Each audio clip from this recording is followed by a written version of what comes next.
who not to be kind to? Even if you were raised to be kind to everyone, at a certain age, your time, your energy, and your peace are no longer things to be handed out freely to anyone who wants a piece of them. The older you get, the more you realize that kindness is not always a gift. It can be a trap. There are people out there who thrive on your generosity, your patience, your silence, and the longer you let them in, the more they take. In this video, we're going to talk about 5 types of people you should stop being kind to in old age. These aren't strangers or distant acquaintances.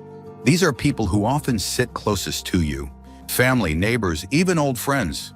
But if you're not careful, their patterns of behavior can drain you in ways you don't even see coming. By the end of this video, you'll know exactly who to watch out for, why their presence wears you down, and how to protect your emotional health without guilt or apology. Because your later years aren't for fixing people. They're for protecting what's left of your peace. Let's get started. Number 1, the constant taker. One of the clearest signs that someone doesn't deserve your kindness anymore is when they only show up with their hand out. You know the type. When they call, it's never just to check in or share a laugh. It's to ask for something, a favor, a ride, a loan, your time. And they always seem to need it now. Think about someone like Gloria, 71, who's always been the go-to for everyone in her family. Need a last-minute babysitter? Call Gloria. Need someone to watch your dog during vacation? Gloria won't say no. But over time, she began to realize something.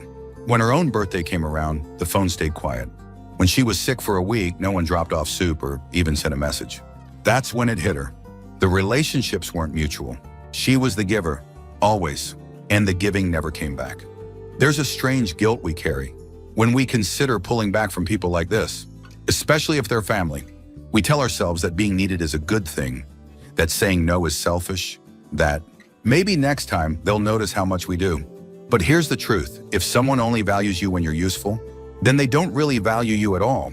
You're not a person to them. You're a service.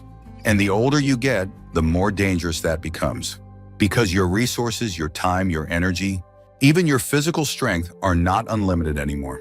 And giving them to someone who only takes is like pouring water into a cup with a hole at the bottom. You're allowed to say no without explanation. You're allowed to set boundaries. You're allowed to protect what little quiet and strength you still have for people who truly care. And if someone walks away because you stop saying yes every time, that tells you everything you need to know. You were never loved, you were just convenient. Don't let kindness become a burden. Don't let generosity become a chain. Because in these years, every moment you give should be one that feeds you back in return. Number 2, the chronic critic. There's a special kind of weariness that comes from spending time with someone who always points out what's wrong. With your clothes, with your choices, with your past. These people don't shout or curse, but their words sting just the same because they're delivered in small, steady doses. And over time, they wear you down. Picture someone like Raymond, 82, who visits his cousin every Sunday. He brings fresh bread, checks in on the house, tries to stay connected. And every time his cousin finds something to criticize, your hair looks different. Why'd you sell that old chair? You always take things too personally. At first, Raymond smiled through it, told himself it was harmless. But after years of those visits, he started feeling smaller, doubted his choices more, lost the joy he once felt walking up to that porch. The danger of chronic criticism isn't in the words themselves. It's in the slow erosion of your self-trust. These people mask their cruelty as concern. They say they're just being honest, just helping you improve. But what they're really doing is chipping away at your peace, one comment at a time. And when you let that go unchecked, something inside you starts to shrink. You stop sharing. You stop trying new things. You brace yourself before every conversation, wondering what they'll pick apart next. At this age, you've earned the right to feel safe in your own skin. You don't need to be perfect. You don't need to please. You don't need to explain why you like what you like or live how you live. If someone always leaves you feeling wrong, small or broken, you owe it to yourself to stop handing them a front row seat to your life. Being kind doesn't mean being available for abuse, no matter how politely it's packaged. And sometimes the most loving thing you can do for yourself is to step back and say, I'm done letting you rewrite my story in your voice. If you're still watching this video and finding these insights valuable, please comment number 2 below to let me know you're here. And if you haven't subscribed yet, I recommend you subscribe and turn on the bell so you don't miss any videos. Your support helps us continue creating good content to inform and inspire you. Now let's move forward. Number 3, the guilt tripper. There's a heavy weight that comes from being around someone who knows how to twist every situation to make you feel like the villain. They don't yell. They don't argue. They simply look at you a certain way, drop a few carefully chosen words, and suddenly you're questioning whether you've done enough, whether you're good enough, whether you've failed them somehow. These are the guilt trippers, and they can be some of the most draining people to keep in your life, especially as you grow older. Take Margaret, 79, who lives on her own and tries to stay involved in her extended family's lives. Her niece only calls when she needs a favor, and when Margaret says no, even gently, she gets silence. Or worse, comments like, "I guess I just thought family would be there for me." Margaret isn't saying no out of spite. She's tired. She's protecting her time. But guilt doesn't care. It sneaks in and sits beside her all evening, whispering that maybe she really is being selfish. What makes guilt trippers so difficult is that they often use your best qualities against you. Your loyalty, your empathy, your sense of duty. They make you feel like pulling back is an act of cruelty, when really it's the only way to survive. And over time, their emotional manipulation can become a pattern. That's hard to spot until you notice that you're constantly apologizing, constantly over-explaining, constantly giving more than you're comfortable with, just to avoid the cold shoulder that follows any boundary you try to set. Here's the truth: you don't owe anyone your peace. You don't have to explain every no. You don't have to trade your comfort for their temporary approval. If someone can't love you, unless you're bending over backwards for them, that's not love. That's leverage. And you're not a tool. You're not a caretaker of someone else's emotional wounds just because you're older and have more time. Your heart isn't a doormat. And guilt should never be the price you pay for saying what you need. The next time someone tries to guilt you for drawing a line, let that be your signal, not to bend, but to step even further back. Because peace isn't something you ask for. It's something you protect. Number 4, the secret competitor. Not every enemy shows their face. Some wear a smile, offer kind words, and even pretend to cheer you on. But underneath, there's something else brewing. A quiet, persistent competition. These are the secret competitors. People who don't just want to succeed, but want to make sure you don't shine too brightly beside them. You might know someone like Helen, 76, who joined a local art class after years of putting her creativity on hold. She was nervous but proud of herself for stepping out again. Her longtime friend Judy joined too, saying she wanted to support her. But week after week, Judy would find subtle ways to undercut her. "Your piece is interesting, very bold for your age." Or, "I love how carefree yours looks." I guess technique isn't everything.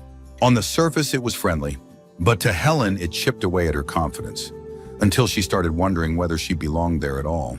Secret competitors don't attack directly. They use comparison like a scalpel, quiet, sharp, and hard to trace. They always seem to have a slightly better story, a more exciting trip, a bigger compliment from someone you both know. And when you're around them, you never feel fully celebrated, just tolerated, or worse, minimized.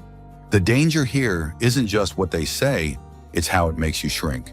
You stop sharing your wins. You second-guess your growth. You learn to dim your light so theirs feels brighter. And that's not friendship. That's rivalry disguised as closeness. In older age, you don't need to compete with anyone. You've survived too much, lost too much, and built too much to waste energy on comparisons that don't serve you. If someone around you can't clap when you win, or can only clap louder when they've outdone you, step back. You deserve to be around people who feel like a warm fire, not a cold scoreboard. Real friends lift you and celebrate you, inspire you to keep going, not make you question why you started. And the older you get, the more precious that kind of support becomes. If you're still watching this video and finding these insights valuable, please comment number 4 below to let me know you're here. And if you haven't subscribed yet, I recommend you subscribe and turn on the bell so you don't miss any videos. Your support helps us continue creating good content to inform and inspire you. Now let's move forward. Number 5, the passive-aggressive manipulator. Some people don't yell. They don't argue. They don't confront. Instead, they master the art of silence, sarcasm, and subtle digs that leave you wondering whether you're overreacting. These are the passive-aggressive manipulators. And they are especially dangerous in older age because their behavior can slip under your radar while quietly exhausting your spirit. Think of someone like Harold, 83, who's lived in the same neighborhood for decades. His neighbor Doug always smiles and waves. But when Harold brings up needing help with something small, like moving a planner or lifting a heavy box. Doug chuckles and says things like, "Guess you're finally slowing down, huh?" Or I'd offer, "But I've got two knees that still work and I'd like to keep them that way." He doesn't refuse outright. He just hides the sting in a joke. And Harold is left standing there, unsure whether he's been insulted or just dismissed. Passive-aggressive people play by different rules. They avoid direct responsibility by pretending they didn't mean what they said. They leave messages unanswered. They cancel plans without explanation. And then, if you bring it up, they flip the script, accusing you of being sensitive, dramatic, or difficult. Over time, this wears you down. You start walking on eggshells, trying to avoid setting them off. You tell yourself it's not worth the fuss. But it is, because the longer you stay in that dynamic, the more you start silencing your own needs, just to keep the peace that never really existed in the first place. At this stage in life, peace isn't a luxury, it's a requirement. And anyone who disrupts it with emotional games is not someone you need to keep close. You don't have to respond to every slight. You don't have to teach them how to treat you. You simply step back, make space, and reclaim the quiet they kept stirring up. Because the truth is, a smile without sincerity is just a mask. And you've lived too long to keep accepting counterfeit kindness. Let your final chapters be filled with people who mean what they say and say what they mean. Anything less is noise, and you deserve better. Farton. Final thoughts. Now that you've heard about these 5 types of people, take a moment to check in with yourself. Are any of them sitting too close in your life?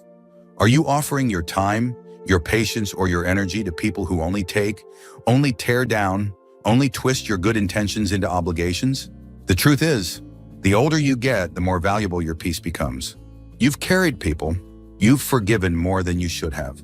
You've kept silent to avoid stirring up conflict. But you don't have to keep doing that. Not anymore. These years aren't about enduring toxic patterns. They're about clearing them out. You have the right to protect your space. You have the right to choose who gets access to your heart, your time, your living room, and your phone. Being kind doesn't mean being available to people who leave you drained. It doesn't mean putting their comfort above your sanity. It means choosing compassion with boundaries, warmth with wisdom. And if that means walking away from someone who's been in your life for years, so be it. Sometimes the greatest act of kindness is the one you give yourself, by finally saying enough. So if any part of today's message spoke to you, don't let it slip away. Reflect on it and write it down. Make the choice to stop handing out pieces of yourself to people who never give anything back. Because your later years aren't just about surviving. They're about healing, growing, and surrounding yourself with people who truly see you. And that starts with letting go of those who never did. Thank you for joining us today. We'd love to hear from you. Leave a comment below and share one thing you learned today and how you plan to use it in your life. Your thoughts are important to us, so don't hesitate to share them. Reading your comments gives us great motivation and encouragement.